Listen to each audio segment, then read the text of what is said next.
I was going to say one of these weeks we need to actually Ron White. do a podcast while Aggie's watching the Cowboys because we'll get a real take then. Oh, man, that'd be hilarious. I mean, if you should have seen, dude, me and Dan together the other day watching both of our teams suck the whole game. So, like, All right, guys, we're kicking off episode 3 here, and I just want to address our listeners right now. If you guys are listening to this and supporting us, we'd love if you'd go and hit the subscribe button on our YouTube page. You'll see the button right below the video. If you're looking at it on Facebook, you'll have to just click on the YouTube link, and then you'll see the subscribe button right there. So we appreciate that, as well as a follow for our Facebook and Instagram pages, so we can continue to get our page to grow. The first thing that we actually want to jump into, though, is we had a podcast listener comment on our Facebook, and something that we really like to do is get engagement from our listeners via Facebook, Instagram, our website, wherever they reach out. So I'm going to send it over to Dan, and he's going to take it from here. Yeah. So the the Facebook fan said, "What do you guys think about the convo on ESPN that Big Ben had a stellar game, but is no longer an elite quarterback?" And so I know this probably hits home for a couple of you guys that are Steeler fans, and but basically my quick take on this, and I'm going to pass it over to Aggie, is that there's this quick reaction that happens in the media a lot of times. It's happening with Drew Brees right now. He had a couple bad games to start off a season where there was no preseason. He had an injury come to a wide receiver, and they just want to have a quick take. But if you look at Big Ben's stats from 2018, this is pre-injury. He had his best statistical year ever with 5,129 yards passing, 34 TDs. And if we look at 2020, just in the first 2 games of this season, he has a 68.5% completion percentage, which is actually one of the highest he's ever had in his career. And right now he's projected to break his TD record for one season. He's projected to throw 40 TDs. So with all that being said, I think the stats speak for themselves that people are just jumping the gun here. Before we get to Aggie, I have to say one thing. So people project, not that it's you, Dan, just people projecting stats after 2 games for a season long is just hilarious to me. But go ahead, Aggie. yeah, I see what you're saying there, Judd. Yeah, for me, I think, after 2 games right now, like obviously he played a game in a quarter or something like that last year. So you take last year out of the equation, and all you can really look at is the most recent he had was 2018 season. And yeah, he played great that season, his best season. He actually led the league in passing in 2018, and passing yards, I should say. So, I mean, that's the last time that we've really seen him in a consistent stretch of football that's long enough to gauge whether or not someone is elite. So I think right now it's just too early in the season. It's been too long since he's played a large number of games to like a sample size, to gauge that. And I just don't think that you can say one way or another right now where he is until we see some more games this year. I think you can definitely make the argument that he has been elite in his career. Aggie, one of the things that I just wanted to say is, like, I've watched 2 of the games that he has played so far, and he doesn't have the same weapons that he had back in 2018. He doesn't have AB, he doesn't have the killer bees. But to put up the numbers that he's put up these first 2 games, I think that bodes well for where the Steelers are heading as long as he can stay healthy. So actually, I don't see him playing worse than he's played to this point. I can only see him getting better. Yeah, exactly. And I mean, and just to add a little bit more to it, as far as his resume, he's got a 13-8 playoff record. He's only, as the starter, taking out last season, Pittsburgh has only missed the playoffs 5 times since 2004 when he started there. So, I mean, that's pretty great. So, it's always fun to talk about elite quarterbacks and what qualifies as elite, right. Who, everyone thinks are the elite quarterbacks in the league right now. And we are definitely going to get to that in a future episode of this podcast. We're going to dive deep into, elite quarterbacks and break that down. Right now we're going to kind of stay in football mode, and we're going to talk about week 2 and kind of what our big takeaways were from week 2 in the NFL. Yeah. So our week 2, segment here, kind of recapping what we've seen from the NFL in the first 2 weeks, is brought to you by Pies by Ty. Once again, if you guys are looking for a custom pie or anything for a special occasion, you can find her at the markets. Just visit Pies by Ty and find them on Facebook and see if you can get yourself a pie ordered. But let's kick off week 2. Does anybody have anything that they really want to lead with, that they're just dying to get off their chest? I think the big story, what everybody was kind of talking about, the big takeaway from it was the injuries. I mean, I don't know how much we can really – it's not a whole lot to say. I mean, it sucks. A lot of guys going down. You got McCaffrey out for a decent bit of time. The Niners were just ravaged. Yeah, they got Jimmy demolished. G It looks like his isn't serious, but losing Solomon Thomas and Nick Bosa is just devastating, both with ACLs for the year. You got Saquon Barkley going down for the year for the Giants. And even Sucks. I know back on the Niners, they lost even a couple other guys. I know Coleman. there was some talk about that turf at MetLife being sticky and that being maybe the cause of some of it. So just unfortunate. I know they're looking to address that, I guess, this week. Apparently, Yeah, because they got to go back to play the Jets. yeah, they are actually staying.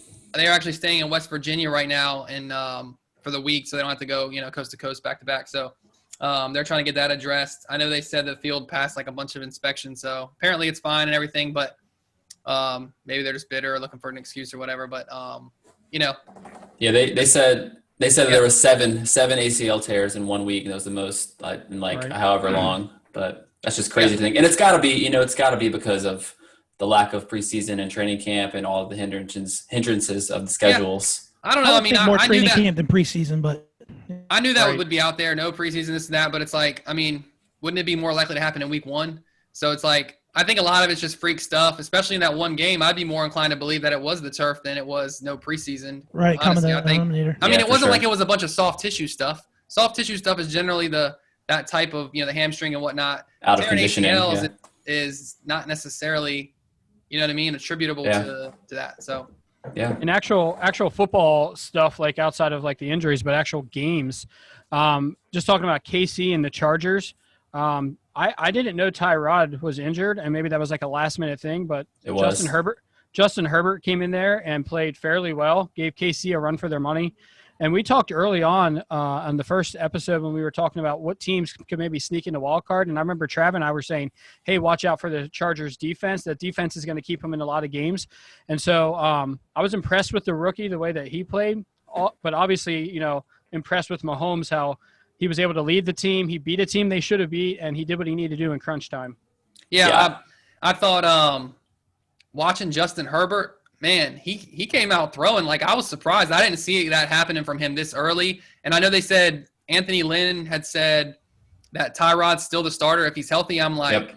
I was going to say that. He said, like, you see the kid who you have your future fully invested in throw for 300 yards in his first start, and you're like, yeah, we'll go back to Tyrod. Now, look, I like Tyrod over his career. I always thought he was underrated.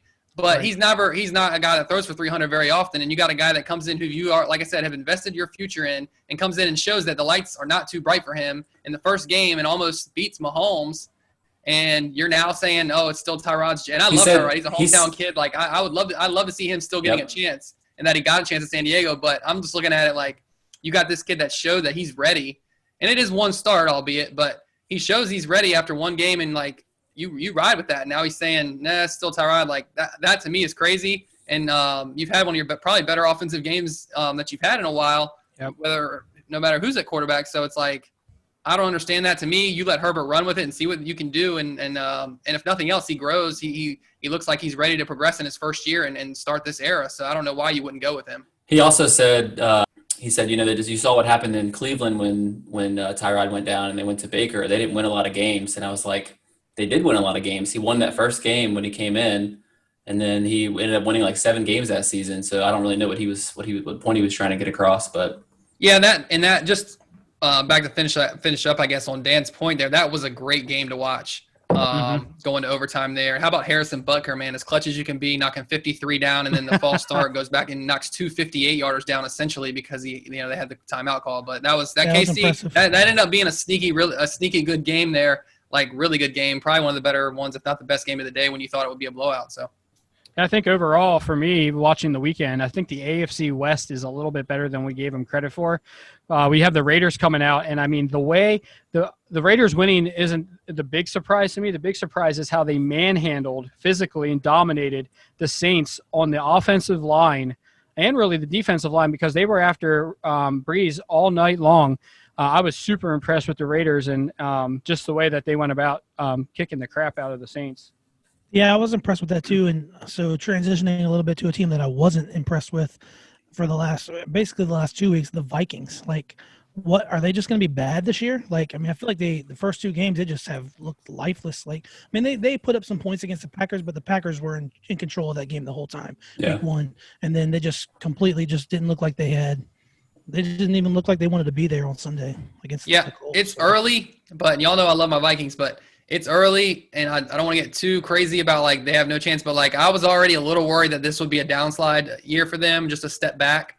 That's why I picked the Packers to win the division. And it's looking like maybe that's happening. I feel like their defense just isn't what it used to be, and they were built around that. And their offense has always been, even since they got Cousins, it's been inconsistent. There have been some good with Cousins, but there's been some bad. And so you've never really been able to count on them, and for them to be able to build their team around their offense. They're built around their defense, and their defense last year started to slide, and I'm seeing it again this year. And I just feel like if that's not in place anymore, they're not what made them really like a consistent good team for like 3 or 4 years there. And so I just think it's not going to be in the cards for them. Like, I'm not going to count them fully out yet and say they're going to be terrible, but it's not looking good for them. And that's a team that, you know, last few years has been really competitive in the NFC, you know. And looking at the NFC as a whole, I'm like looking at, you know, last year we had like I know we all talked about it last year. Like, we felt like there was like tiers in the NFC. The NFC was the stronger conference, and you had the Saints and you had the Niners at the top, and then underneath you kind of had the Packers and the Seahawks. Well, now it looks like this year it's a little bit flipped. Like, Packers are looking really strong, Seahawks are looking strong, Niners are dealing with some serious injuries right now. I don't know that they're going to be able to make themselves that top tier team. To me, Seattle's the favorite in that division now. And then the Saints, you know, like you said, like you said about Drew Brees, Dan, you know, I know everyone's kind of wanting to count Brees out, and that is a bit of a hot take, and I don't see that. But they definitely don't look like themselves offensively. Right. And so we'll see if I think they'll be okay. I'm not as down on them as I am like the Vikings or anything. But we'll see if that happens. It's interesting to me that you got the kind of the flip with the Packers and Seahawks looking stronger this year, and then maybe the Saints and Niners going to be that second tier. I think the Rams kind of look like they might be in that second tier too. Just saw the first 2 games, obviously. But I said pretty solid. I was talking about them last week, how good they looked, and just the more I thought about them, I think they're going to put themselves in that discussion for sure. Yeah, it's actually go ahead, Dan. Yeah, I was just going to say the Seahawks and Patriots game, I think, is one we got to talk about, because we were just like, I remember Aggie and I were sitting there watching the game, and he was like, I'm more excited to watch that game than I am to watch the Dallas game. And the Dallas game ended up being a barn burner, so I'm sure that probably changed. But Seattle, Russell Wilson, I'm just going to say right now, you guys know I love him, but he's my MVP early on in the season right now. He's playing out of his mind. It's insane. Yeah, I wanted to say that too, Dan, about Russell Wilson. It's like, it seems like this is like the 3rd straight year where 2 to 4 weeks in, he's like clear-cut MVP favorite. I mean, he's that good. Like, I mean, you guys, I've talked about it. I love watching him play.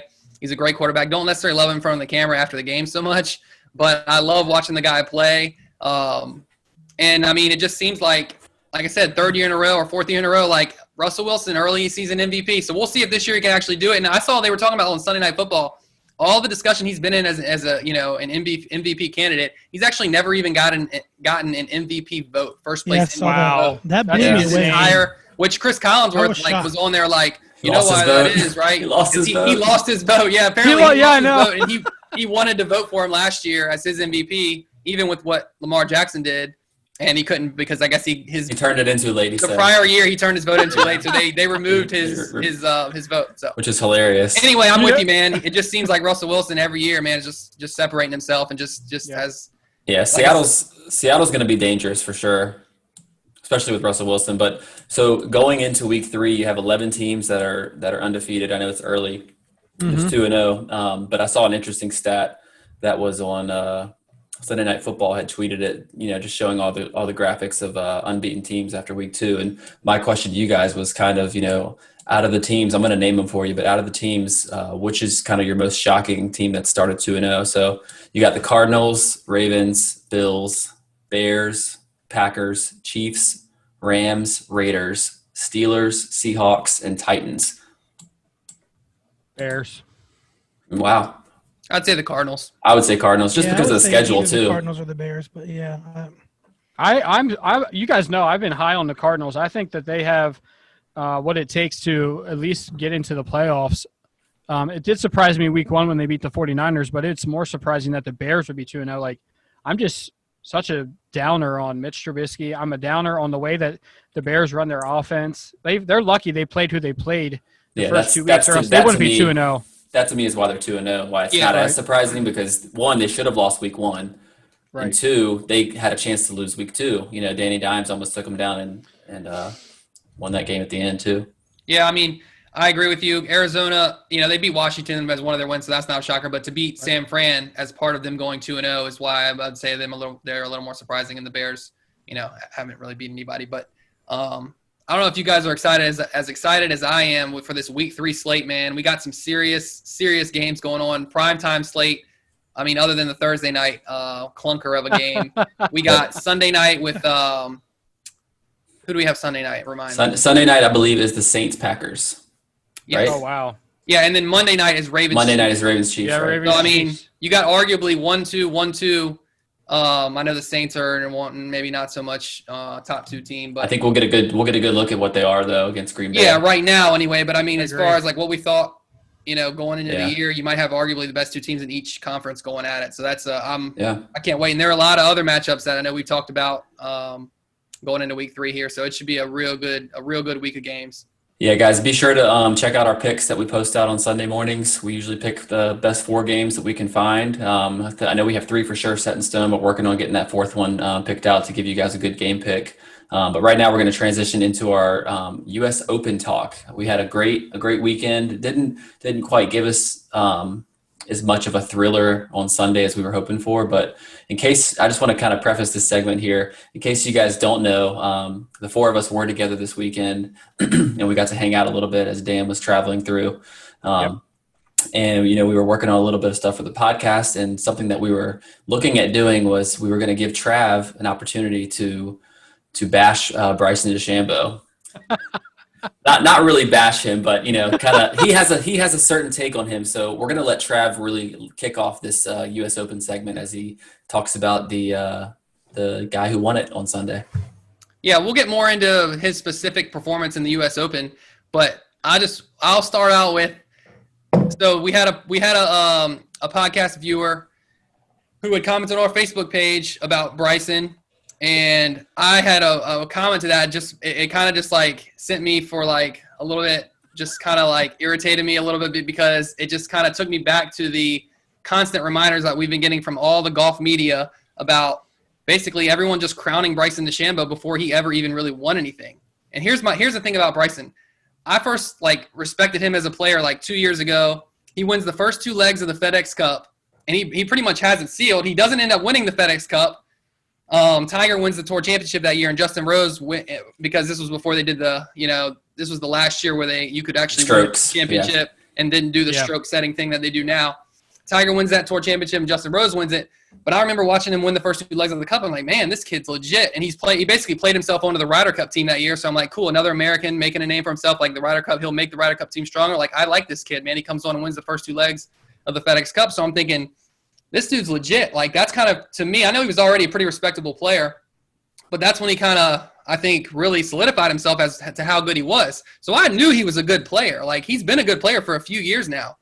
And then I'll fast forward to the last year where he's on this thing where he's basically putting massive weight on and he's doing everything. He's in the lab. This guy's just a different dude he sees the game differently, kind of always trying to find what out of the box thing he can do to improve his game. He's real scientific about it and whatever. So his newest thing is going back to the lab. What can I do to increase my swing speed and increase my distance on basically every club, mainly the driver in the woods. So he goes in, he puts all this weight on the last year, and then the pandemic happens, and apparently he puts even more weight on, and he comes out of it looking super jacked when he was actually a pretty thin or skinny dude. All right, and he's driving the ball 400 yards, some off the tee. He's driving it farther than anybody, and all everyone's talking about is how far he's driving it, and that he was the favorite going into every tournament. That's what I hear from everybody. He's like, what's Bryson DeChambeau going to do? Oh, I think Bryson's going to win that advantage off the tee. You can't touch that. And I'm like, before the U.S. Open now, before he wins that, he hadn't won anything. He hadn't won a tournament recently. He hasn't ever won a major. I don't know that he's ever had a top 10 or ever really competed seriously in a major. I looked it up a little bit. Well, he's been close in some majors, but really since 2016 when he went pro on the tour, he only has 7 PGA Tour victories. Right, which I mean, you good. say Seven That's is pretty good. good. Yeah, good. but that's 7 is pretty good. 7 But I'm or talking 4 about as of years, late. I'm talking about in the last 6 months since he's made since he's made this dedication to getting bigger, increasing swing speed, and being better. It seems that before the U.S. Open victory, it really hadn't made him that much better of a player. He's actually had his peak kind of performance was a couple years ago, to me anyway, winning the first 2 legs of the FedEx Cup. And now doing this, I'm not saying that it wasn't going to make him better eventually or whatever. Right. My biggest thing is he was already a great player. All the media hype he gets now, they all act like, oh, he's come out of the woodworks now. He's going to be driving the ball better. He's going to be so good and this and that. And it's he already was good. He was actually, even had his better performances then before the way he was playing the last 3 months. Yeah. So I don't understand all the hype. Now that he's won the U.S. Open, it's not like I ever thought he couldn't win the U.S. Open or that he wasn't capable. I thought he was capable back when I saw him kind of come on the map 2 years ago, winning the first 2 legs of the FedEx Cup. You're legit if you're doing that. So, but I hear all this about him now, but before he wins anything. Now that he's won the U.S. Open, okay, you want to say he's the favorite for the Masters. You want to say, what you want to do? Okay, because now he's done something. He's legit won the U.S. Open and done it at 6 under, which, if I'm not mistaken, broke the wing foot record in a tournament. And won by 6 strokes. So, essentially dominated the field, even though I know he wasn't up by that much until the end. It wasn't like one of those performances where he kind of led the entire time. But you want to hype him up now that he's won a U.S. Open? Fine, that's great. But he was already a really good player. And I don't think – I'm hearing this talk now on the Golf Channel. Apparently there's a discussion talking about, does the PGA Tour need to intervene and do something about his advantage off the tee? And I'm like, you would have think this dude just won 4 straight majors like Tiger did, or won the Masters by 15 strokes or whatever, or 12 strokes winning the U.S. Open by that many. He didn't do that. He won 1 major. Now we're already he's going to dominate golf. Just slow down a little on him is all I'm saying. He was a great player. I acknowledge that. It doesn't stun me that he won the U.S. Open. It just, all the hype he got for doing nothing after he put on all this weight and started driving the ball so great is what annoyed me about him. Right. All right. We heard enough from you now, Trav. That's a solid bit there. Aggie, what did you want to say? Yeah. So I definitely agree on that part about them talking about do we need to change the rules? After, like I said, he's won 7 times in 4 years and now 1 major. That is not he's just winning every other tournament. We got to do something to but part of that the field, but. Part of that is the media that likes to overhype any knee-jerk newcomer. reactions They did it and with overhype Jordan stuff. Spieth, Yeah. did it with Rory. And that's what I wanted to clarify. That was my beef, is more with the media, not with DeChambeau as a player, because I knew he was good. Yeah. With or without with or without the long driving that he's doing now. Clearly, he dominated, and he put on a performance that nobody's put on since Rory won it by 8 strokes years ago. So especially the U.S. Open, where it's really hard to score under par in general. So one of the things is, Bryson did win since we came back from COVID. He won on July 5th at the Rocket Mortgage Classic. So he has had a win since COVID came back. But I agree with you, Trav, ultimately that some of the hype that's surrounding it, I think what it is it's just different. And so I think a question that I would just like to pose to everybody here is, so we know I'm not making this comparison because I think that Bryson will ever be as good as Tiger is. I'm just talking about people who changed the game. When Tiger they had to change the course because he could hit the ball a certain way, a distance, and they had to change all these courses. And so in a way, Tiger did innovate the game, and now everybody hits as far as Tiger did when he first came on the tour. But my question is, do you guys think that the way that Bryson's going about it scientifically, is he going to innovate golf in a different way than Tiger did?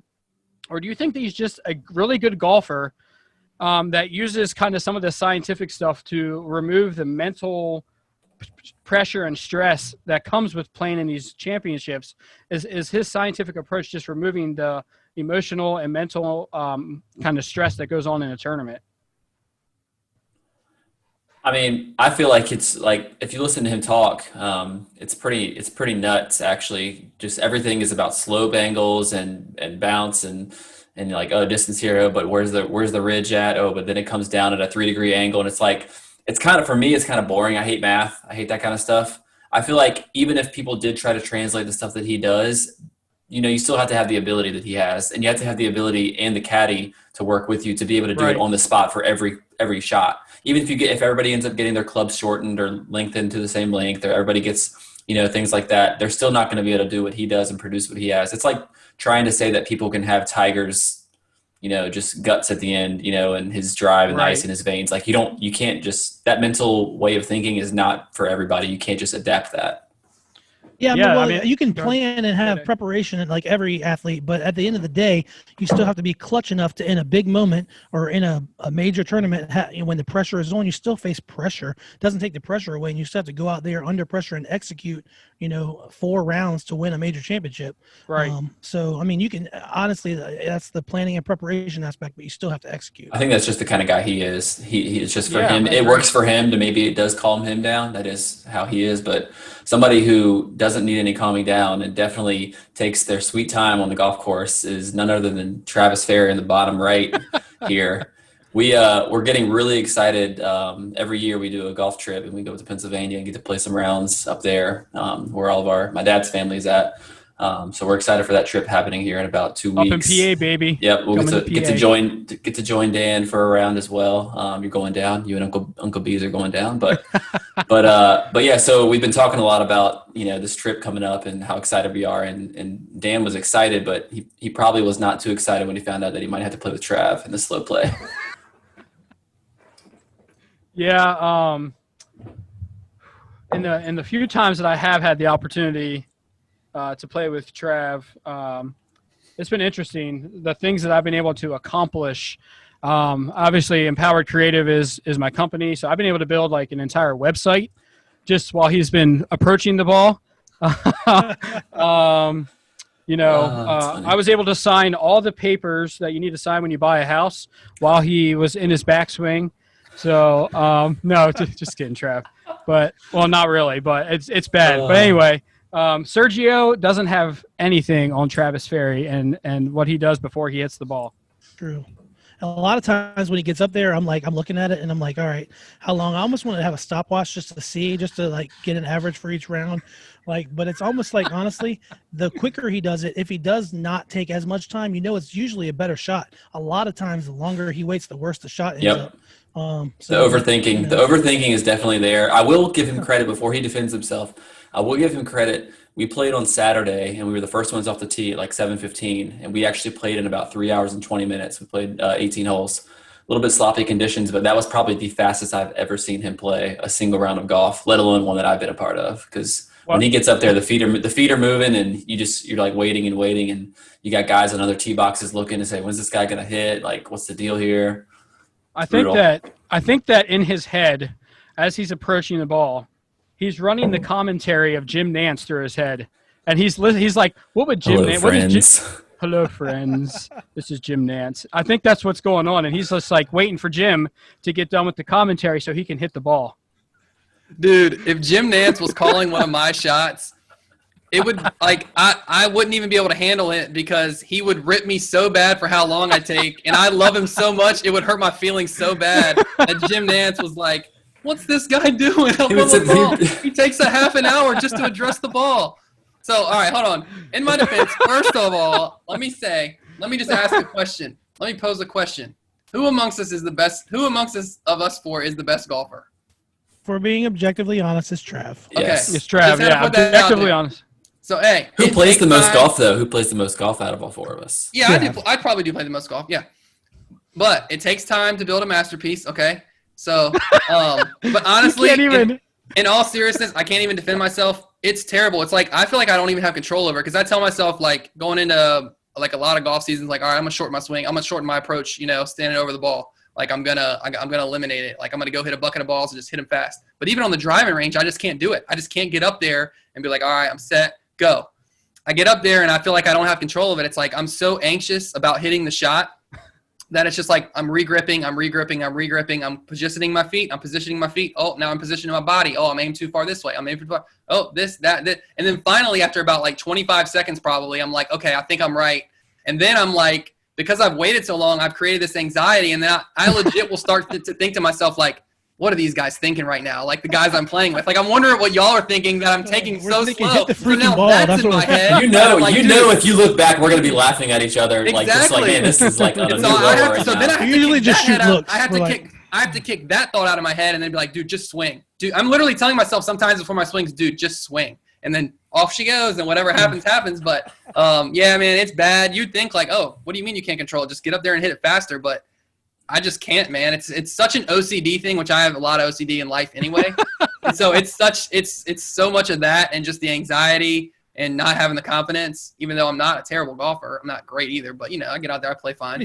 Yeah, when we play ready golf, I know it's bad. Trust me. I know even more than y'all how bad it is. When we play ready golf, I just want to say that ready golf for the four of us playing would be while Trav's getting ready for his swing, we're gonna all go up there and hit and be on the green before he's done swinging. So. Hey, maybe that's what's happening to Jordan. Maybe that's what's happening to Jordan Spieth right now. Maybe all these thoughts are going through his head because he's a head case right now as well. So yeah, he did not have a very good round, but That pretty much wraps up our U.S. Open talk right there. But before we close the show, we're going to do our obligatory, and I say obligatory because we're not too excited about this Thursday pick, but we're going to do our obligatory Thursday night game pick. And we have the Jags and Miami going off. So let's just do a quick little hot minute here, and we'll start with you, Dan. Yeah, I'm going to go with the beard. I'm going to go with the Dolphins in this game. I don't know if you all know. There's a little Twitter or little feud going on between the beard and the stash. So I'm going with Fitzmagic, 23-20. Aggie? I'll go with the Jags. I feel like they've looked somewhat decent through 2 weeks. Not that the Dolphins have looked bad per se. I mean, for what they are, I don't know. Yeah. Two teams that aren't really great. I'll just take the Jags. Trav? Give me the Jags 23-20. I'll ride the hot team a little bit. Yeah, so I kind of had two on this. One, I think the Jags are the better team, and I'm going to go with the Jags. They look like Minshew's been slinging it a lot, so I'm going to say like 31-20 Jags. But I will say if Tua gets to start for some reason in Miami, I think they have a chance to win that game, and I'm excited to see what he's going to do eventually. But I guess we'll have to wait and see what happens there. But that pretty much does it for the show. Be sure to find us on YouTube and subscribe so that we can build that subscriber count up, and also follow us on Facebook and Instagram, and visit our website at www.strictlysportspodcast.com. Thanks, guys.